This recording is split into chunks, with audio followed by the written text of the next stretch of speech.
Hi friends, welcome to Raj smart learners. ఈ వీడియోలో మనం చాలా ఇంట్రెస్టింగ్ టాపిక్ గురించి తెలుసుకోబోతున్నాం. టాపిక్లోకి వెళ్ళే ముందు మా ఛానల్ని ఎవరైనా సబ్స్క్రైబ్ చేయకపోతే తప్పకుండా సబ్స్క్రైబ్ చేయండి. మనం ఈరోజు మైసూర్ శాండల్ సోప్ పుట్టుక, దాని చరిత్రను తెలుసుకోబోతున్నాం. సోప్లలో రారాజుగా వెలుగొందుతున్న సోప్ మైసూర్ శాండల్ సోప్. మరి మైసూర్ శాండల్ సోప్ పుట్టుక, దాని ప్రస్థానం గురించి తెలుసుకుందామా? మైసూర్ రాజ్యంలో గంధపు చెట్లు చాలా ఎక్కువ. గంధపు చెక్కలు, దుంగలను విదేశాలకు ఎగుమతి చేయడం ద్వారా ఆదాయాన్ని ఆర్జించేది. టిప్పు సుల్తాన్ కాలం నుంచే గంధపు చెక్కలను చైనా వంటి దేశాలకి ఎగుమతి చేసేవారు. 20వ శతాబ్దం నాటికి మైసూర్ రాజ్యపు గంధపు చెక్కలకు యూరప్ పెద్ద మార్కెట్గా మారింది. జర్మనీ, ఫ్రాన్స్, బ్రిటన్ వంటి దేశాలకి మైసూర్ రాజ్యం నుంచి గంధపు చెక్కలు ఎగుమతి అయ్యేవి. 1914లో తొలి ప్రపంచ యుద్ధం మొదలు కావడంతో సముద్ర మార్గాల్లో ఇబ్బందుల వల్ల సరఫరా వ్యవస్థ దెబ్బతింది. దాంతో చాలా దేశాలు దిగుమతుల్ని ఆపివేయడం వల్ల మైసూర్ గంధపు చెక్కలకి డిమాండ్ పడిపోయింది. మరోవైపు రాజ్యంలో వాటి నిల్వలు పేరుకుపోయాయి. నాడు మైసూరు రాజ్యాన్ని కృష్ణరాజ వడియార్ IV పాలిస్తున్నారు. ప్రముఖ ఇంజనీరు మోక్షగుండం విశ్వేశ్వరయ్య గారు నాడు దివాన్గా ఉన్నారు. పేరుకుపోయిన గంధపు చెక్కల నుంచి ఆయిల్ తీసే మార్గాలని ఆలోచించమని విశ్వేశ్వరయ్యను రాజు అడిగారు. బెంగళూరులోని ఇండియన్ ఇన్స్టిట్యూట్ ఆఫ్ సైన్సెస్ సహాయంతో గంధపు చెక్కల నుంచి నూనెను తీసే యంత్రాన్ని తయారు చేయించారు విశ్వేశ్వరయ్య. అలా 1916లో మైసూరులో తొలి శాండల్వుడ్ ఆయిల్ ఫ్యాక్టరీని ప్రారంభించారు. శాండల్వుడ్ ఆయిల్ ఫ్యాక్టరీని ప్రారంభించిన కాలంలోనే ఒకసారి విదేశీయులు కృష్ణరాజ వడియార్ IVని చూడడానికి వచ్చారంట. మైసూర్ రాజ్యంలోని గంధపు చెక్కల నుంచి తీసిన నూనెతో తయారు చేసిన సబ్బులను ఆయనకి బహుమతిగా ఇచ్చారనేది ఒక కథనం. అయితే ఆ సబ్బుల్ని చూసిన రాజుకి గంధపు నూనెతో సబ్బులు తయారు చేయాలనే ఆలోచన వచ్చిందట. అలా బెంగళూరులో కబ్బన్ పార్కు వద్ద 1918లో మైసూర్ సోప్స్ ఫ్యాక్టరీని ఏర్పాటు చేశారు. అలా మైసూర్ శాండల్ సబ్బుల తయారీ ప్రారంభమైంది.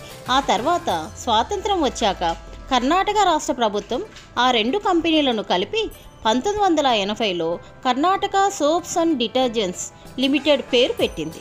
2006లో మైసూర్ శాండల్ ఆయిల్కి సబ్బుకు జియోగ్రాఫికల్ ఇండికేషన్ ట్యాగ్ కూడా వచ్చింది.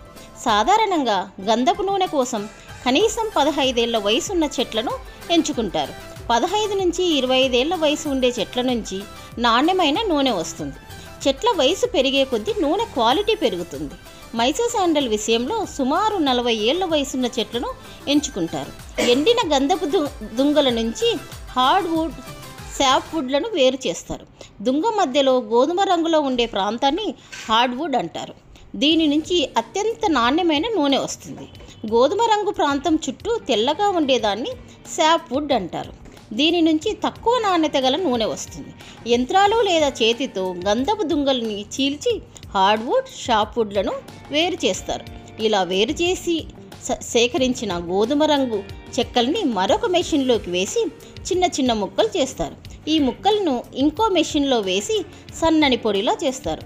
గంధపు చెక్కల పొడిని బాయిలర్స్లో వేసి వేడి చేస్తారు.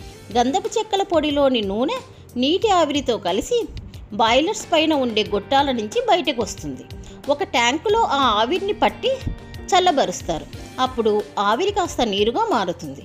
ఆవిరితో పాటు వచ్చిన గంధపు నూనె ఆ నీటి మీద తేలుతుంది. నీటి మీద తేలాడే నూనెను వేరు చేస్తారు. దీన్ని ముడి గంధపు నూనె అంటారు. అంటే అందులో ఇంకా కొంత నీరు, మలినాలు కలిసి ఉంటాయి. ముడి గంధపు నూనె నుంచి నీటిని, మలినాలను తొలగించిన తర్వాత స్వచ్ఛమైన గంధపు నూనె లభిస్తుంది. దీంతో సబ్బులను తయారు చేస్తారు. అయితే సఫోనికేషన్ వల్ల కాలుష్యం ఎక్కువగా విడుదలవుతుందని, అందువల్ల ప్రస్తుతం నేరుగా సోప్ నూడిల్స్ కొనుగోలు చేసి వాటితో సబ్బును చేస్తున్నట్లుగా కంపెనీ చెబుతోంది. మైసూర్ శాండల్ సబ్బు పేరు వినగానే మనకు దాని లోగో గుర్తుకొస్తుంది. సింహం శరీరం, ఏనుగు తల ఉండే ఈ జీవిని శరభా అంటారు. హిందూ పురాణాల్లో జ్ఞానం, ధైర్యం, బలానికి ప్రతీకగా దాన్ని పేర్కొన్నారు. అందువల్ల దాన్ని లోగోగా ఎంచుకున్నట్లు కంపెనీ చెబుతోంది. కర్ణాటక ప్రభుత్వ చిహ్నంలోనూ శరభా అనే జంతువు ఉంటుంది. నాడు సబ్బులన్నీ బార్ ఆకారంలో వచ్చేవి. దానికి భిన్నంగా ఓవెల్ ఆకారంలో మైసూర్ శాండల్ సబ్బును తీసుకొచ్చారు. ఇక మైసూర్ శాండల్ సబ్బు అట్టపెట్టె కూడా ప్రత్యేకంగా ఉంటుంది. దాన్ని జ్యువెల్ బాక్స్ మాదిరిగా డిజైన్ చేశారంట.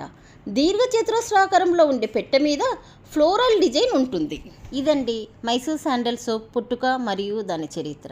దీన్ని గ్రేడ్ 1 సోప్ అని కూడా అంటారు. ఈ రోజుకి ఎంతోమంది భారతదేశంలోనే కాక ప్రపంచవ్యాప్తంగా కూడా మైసూర్ శాండల్ సోప్ని వినియోగిస్తున్నారు. దీనికి చాలా మంచి డిమాండ్ కూడా ఉంది.